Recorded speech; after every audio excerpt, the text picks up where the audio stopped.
বাংলাদেশের অন্তর্বর্তী সরকারের প্রধান উপদেষ্টা ডক্টর মোহাম্মদ ইউনূসের উদ্দেশ্যে কয়েকটি গুরুত্বপূর্ণ ইস্যুতে বুধবার চিঠি দিয়েছেন অস্ট্রেলিয়ার পার্লামেন্টের 43 সিনেটর ও এমপি। মোটা দাগে 3টি ইস্যুকে সামনে আনা হয়েছে। সেগুলো হচ্ছে জরুরি ভিত্তিতে সুনির্দিষ্ট নির্বাচনী রোডম্যাপ ঘোষণা, জুলাই অভ্যুত্থানের ভুক্তভোগীদের জন্য ন্যায় বিচার করা এবং র্যাপিড অ্যাকশন ব্যাটালিয়নের ভেঙে ফেলা।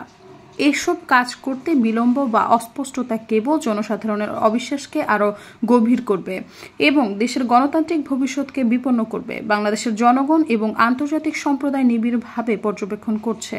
আমরা আপনার নেতৃত্বকে সিদ্ধান্তমূলকভাবে কাজ করার আহ্বান জানাচ্ছি। গণতান্ত্রিক বৈধতা পুনরুদ্ধারের দিকে এই পরিহার্য পদক্ষেপের সমর্থন করার জন্য আমরা গঠনমূলকভাবে জড়িত হতে প্রস্তুত। ইমেইল বার্তার মাধ্যমে প্রধান উপদেষ্টার কাছে এই চিঠি দেওয়া হয়েছে, যা বিএনপির আন্তর্জাতিক বিষয়ক সম্পাদক মোহাম্মদ রাশেদুল হক নিশ্চিত করেছেন। এ সংক্রান্ত একটি চিঠি কালবেলার হাতেও এসেছে। ডক্টর মোহাম্মদ ইউনূসের উদ্দেশ্য লেখা চিঠিতে বলা হয়েছে, আমরা নিম্ন স্বাক্ষরকারী অস্ট্রেলিয়ান সিনেটর এবং সংসদ সদস্যরা নির্বাচিত সদস্য হিসেবে বাংলাদেশের গণতান্ত্রিক উত্তরণকে সমর্থন করার জন্য আমাদের প্রত্যাশা ভাগাভাগি করতে চাই।